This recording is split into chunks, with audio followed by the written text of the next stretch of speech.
and welcome. It is the 3rd of July 2014. Guys, on the left hand side of the screen we can see the image provided by the National Astronomical Observatory of Japan, and it is focusing on what took place on the Sun's poles during May 2012. On the right hand side of the screen we can see the latest image provided by the European Space Agency, and it is on the back of the Swarm's mission that we get this data. My point here is, and the point of doing this video is just to quite clearly show you that when the Sun had 4 magnetic poles, the configuration was very similar to what the Earth has right now.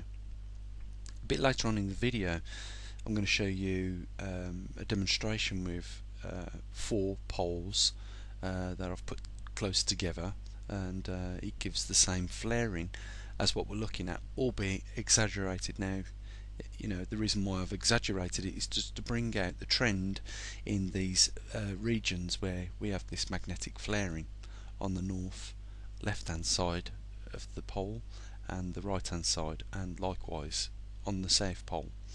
As you can see, during the if we look on the left hand side here, whilst the Sun was going through its transition, both the poles still kept a south pole polarization, and both the north poles likewise, and that is the same as what we've got here taking place on the Earth right now.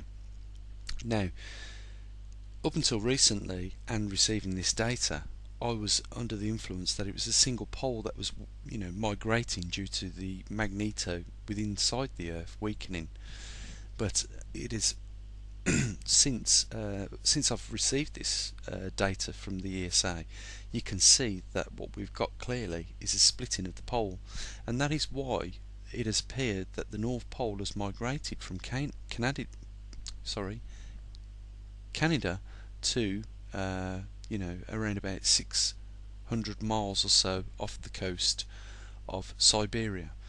But having said that, you can quite clearly see that not only does one of the poles go straight over Siberia but into Russia, but also you can see one of the poles comes right down to you know, America. Now, I've got I'll say it's a speculation. I believe that might have something to do with the recent magnetic anomaly that occurred around the Rocky Mountains and Yellowstone National Park in the United States.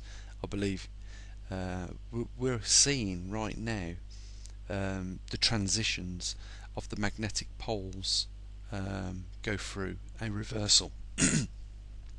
Now, I can't give a time scale for this, but when I see this greenish area here around the equatorial region of the Indian Ocean, it's around about 40,000 nanoteslas, and that is not only from the north but the south in equal strengths interacting with each other. Now, when you get opposites, they attract each other, and that interaction has started already.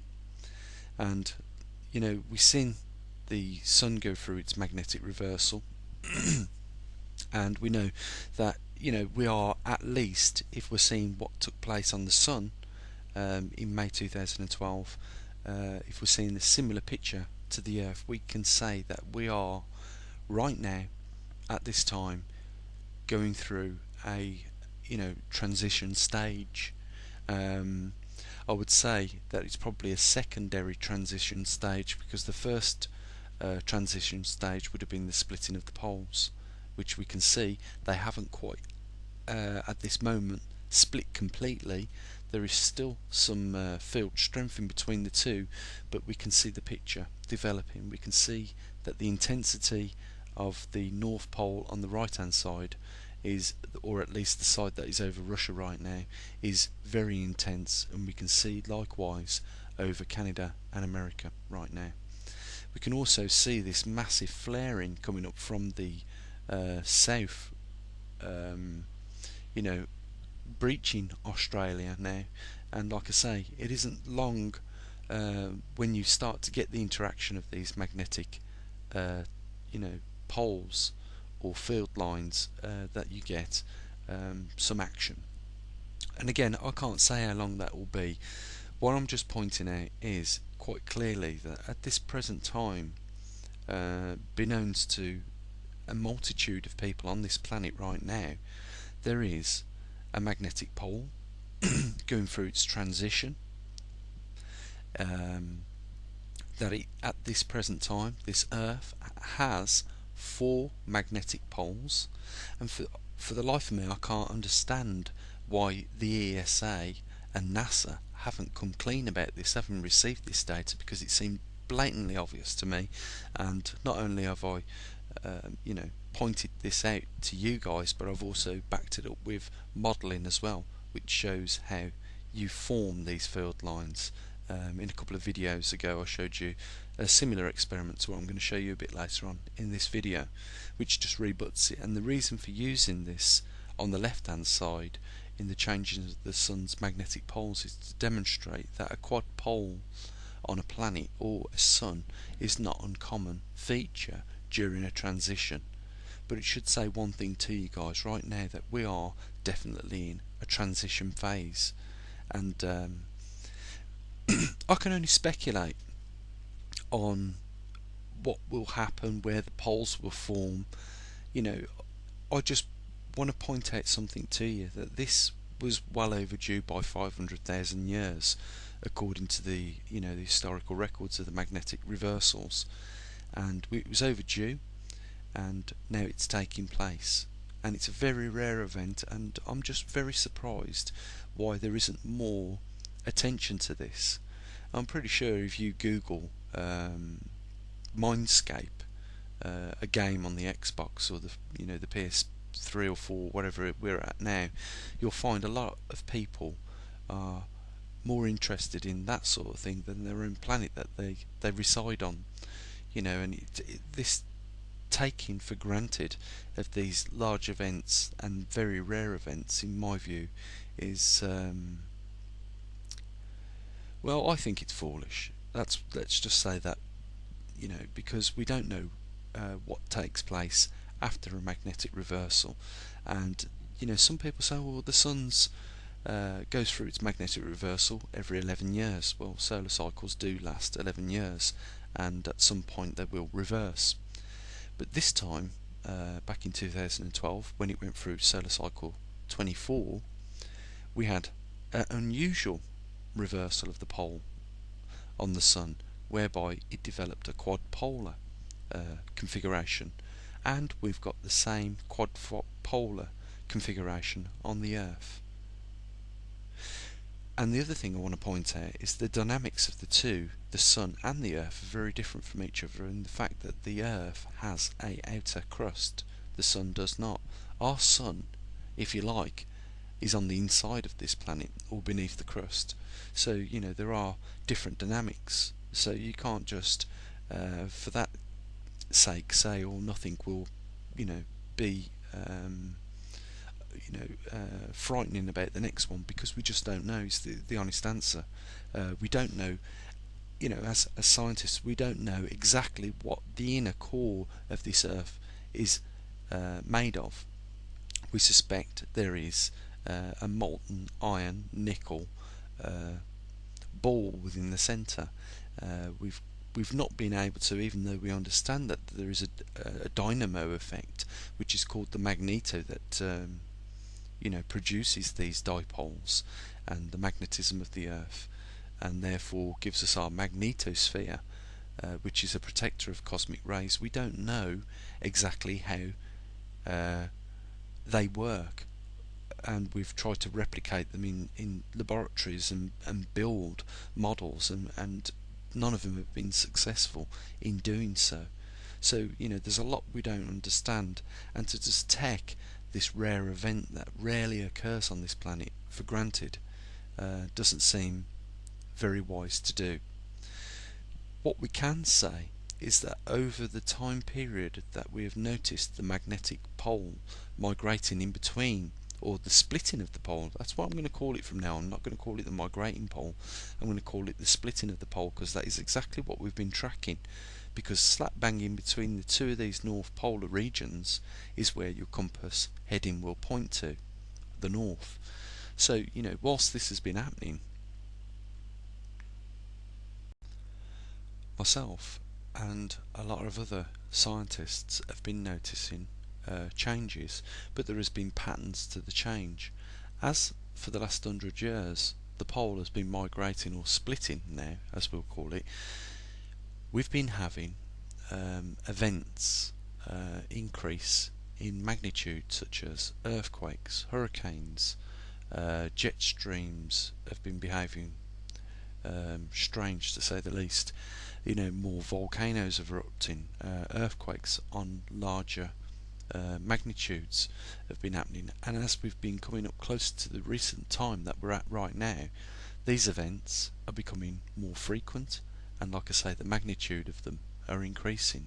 And you've only got to do a quick search on YouTube or anywhere on the net with regards to Yellowstone to find that recently there have been, I will say, minor earthquake swarms, and the land mass around that area of Yellowstone has risen, and those are indications of possible future activity. Some scientists say that it might not even give warning prior to its explosive nature, erupting in the future. So the reason for bringing your attention to this is, first of all, we are living very much in special times with regards to what's taking place naturally with the Earth. It did wait another 500,000 years before it went through a magnetic migration. Why it has done that is beyond me. I don't know.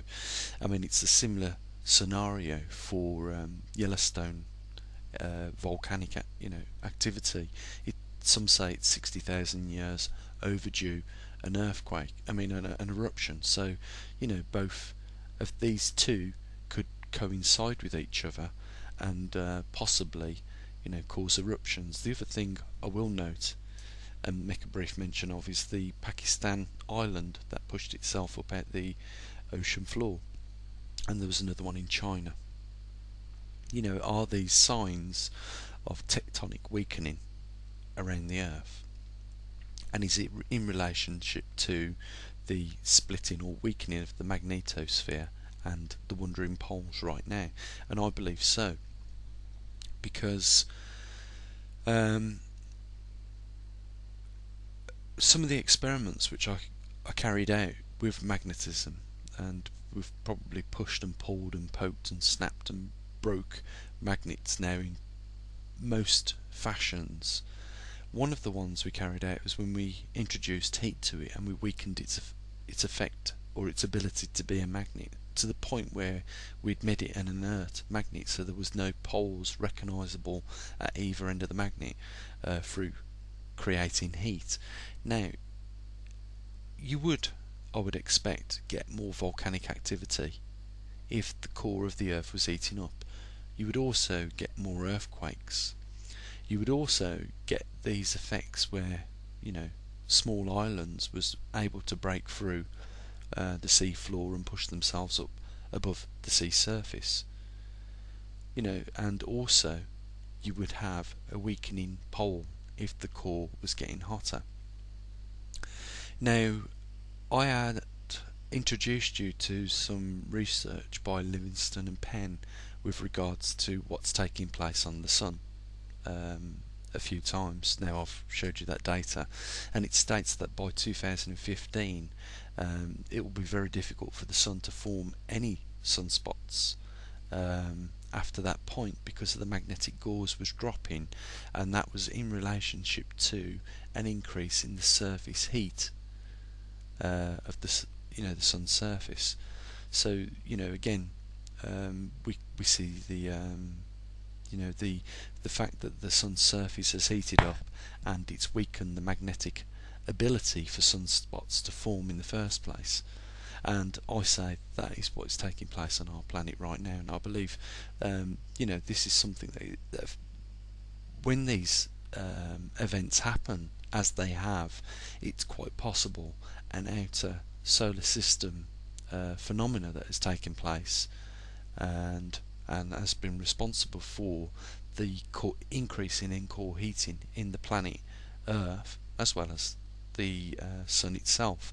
And let's face it, we know that the jet streams are dangling a lot lower, especially the polar jet streams, are beneath the UK at the moment, whereas opposed they're usually well above the UK, and they're not.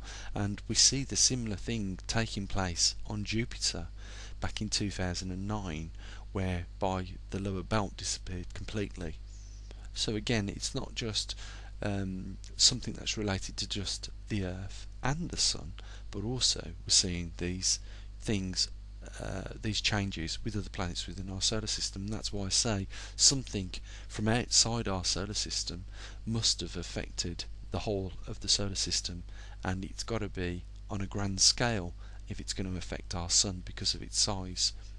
And we pushed around what that could be. That could be super discharges from the galactic centre or the central bulge within our galaxy, and these high-speed particle waves transpire out from the centre and eventually reach our solar system where we are on this spiral arm, and affect the planet. It's an increase of energy, and it's got to show up in some form. And the way I believe in which it's showing up is in the core heating of the majority of the planets on the, within the solar system, and likewise with the Sun, because the Sun is like a planet. The only thing different between the Sun is that it doesn't have an outer crust like all the planets do. So that's why we're seeing the changes take place on the Sun's surface with regards to magnetic sunspots, and this is why Livingston and Penn in their report stated that, at some point it will reach a surface temperature where it will disfavour any magnetic sunspots evolving from that point, and that time period was 2015. So guys, in short, I just want to show you the flaring of these four poles that I've put together, and I put the magnetic field viewer over there, and you can see from the right hand side diagram on this data that was provided by the Swarm mission by the ESA, the European Space Agency, that it although it is exaggerated, it shows four individual poles as you would expect to see, in the experiment. So, we're not just backing it up now with what happened on the Sun. We can see by the data provided by Swarm, but we're also modelling it so that we can see it there as well. And I hope that just quashes any doubt in anyone's mind that now we are in a situation where this planet, the planet Earth, has four magnetic poles. And we really are, guys, in interesting times. And the only advice I could give anyone right now is, try and make some form of preparations, because when you start getting interactions in these regions between a north and a south pole, it is the nature of magnets to pull each other, the closer they get, faster and faster together. And at that point, like I said, in the brief experiment that I was doing, there was a fracturing then of the two north poles, and a full connection between these two, and then another connection on the lower south left hand pole. And then I dare say there would be a reconnection of the last pole remaining at some point, and at that point we would have north on south on north on south, but the overall effect would be at either end would be a strong field of north and a strong field of south, and that would be when it had magnetically reconnected and formed its new poles. So I'll just briefly show you that experiment then, where we demonstrate the flaring of the poles, and I think that will conclude this video. So as usual, guys, I'll narrate over the video that I've just recorded, And what we've got here is two sets of magnets, but inevitably when you connect them up they give you an overall north pole and an overall south pole, and we've got two sets, one on the left, one on the right, so we would have four magnetic poles. We'd have two norths at the top and two souths at the bottom, and it's an exaggerated demonstration here, but the point is just to draw out the pattern that we're seeing on swarms data, whereby we get two north poles, two south poles, and very similar to the diagram that we seen on the sun's surface when that went through a process of having four poles as well. So again, I've just used this metal here to click them together, because two north poles don't like to come into the same vicinity as themselves, because likes repel and opposites attract. So we'll run the video, and that's all I'm doing. I'm just pointing out that there is a north and a south at each part of that magnet bar, and I've just used the U bar in the middle to hold them together. I'm demonstrating that now, that the overall field would be that of a southern polarization, and the opposite would be on the north, so there's an overall north polarization, and you can quite clearly see that. So you can see why at first, when we started looking at the pole migration, we thought it was a single pole, because the compass wasn't changing. But basically what had happened is it had split. Now I've put the magnetic field viewer over there, and you can see the four areas of the main poles, or the blooming, the flaring area. And again, I'm just showing you that they're both north poles. You can have two north poles together and two south poles together, and like I said, it would give you the overall appearance that there was one north pole at the top and one at the bottom, and the compass would be drawn to the central line of the two north poles, so wherever the middle of the two poles was would be where the compass points. And as you can see, I've just put the a simple diagram that I've drawn of where swarms data shows us where the poles are now, and I'm going to use the compass just to give you that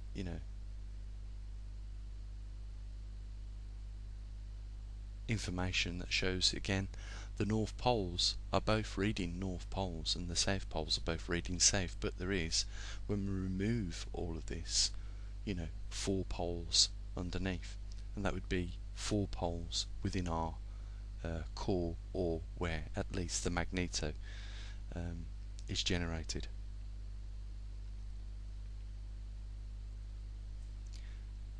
And that's about it, guys. Like I say, because we've seen increases as the magnetic pole has split, and as it has split even further apart, and the compass needle has moved more and more, we've seen these geological changes increase, not just in frequency but in magnitude.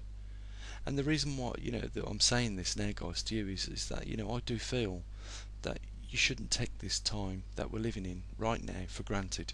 Yes, we've all got bills to pay, we've got livings to live, if you get what I mean, but I really don't want people, and I don't want to cause fear or alarm.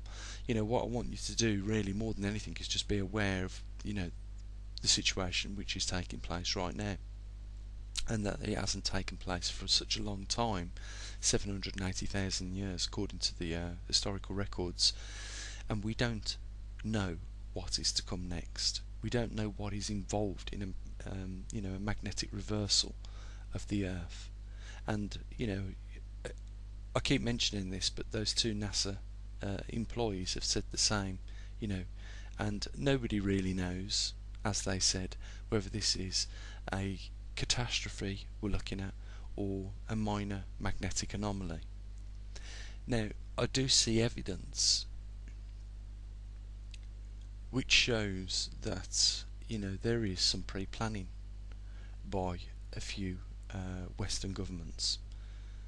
And when you see such articles as America offering other countries $10 billion a year to provide homes, temporary accommodation in those other countries for Americans in case of a Yellowstone eruption or a natural disaster affecting their country, well, I wonder, why would they invest such large quantities of money if, this was just a small, remote chance it could be on the cards. You've got to think about things like that, guys. I can't frighten you about this event. That's not what the purpose of these videos are. It's not to frighten you, it's to get your awareness, and it's to give you the heads up on, what could possibly happen. All I'm saying is, if we've seen this slowly migrating and these events getting worse and worse, what will happen during, its speedier transition, where, the pole really starts to go through a transition of reversal. Now that took, according to some scientific research, 3 weeks from it to go to north to south, the needle on your compass.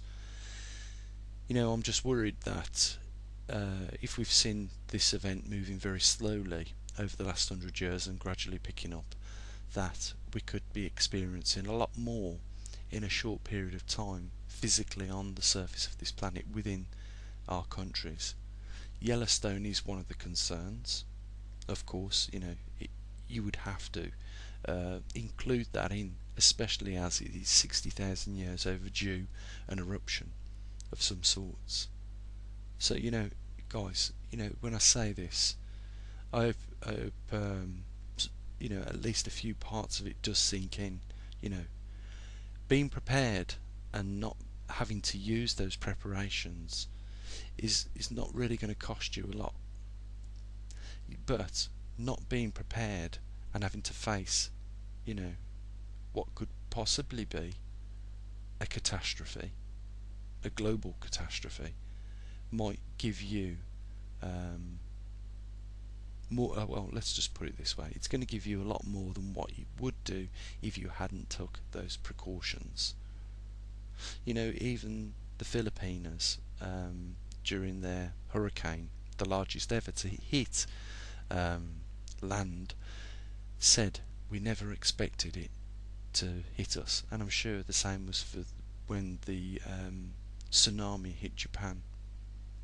They never expected it, but having the preparations to cook a bit of food on, having some food put up, simple preparations. If you have medical needs, maybe it's a good thing to put up some of those, so that if there is a break in your normal routine in life and you're not able to get those medical needs on the spot, at least you'll have put up a few to tide you over for a short period of time.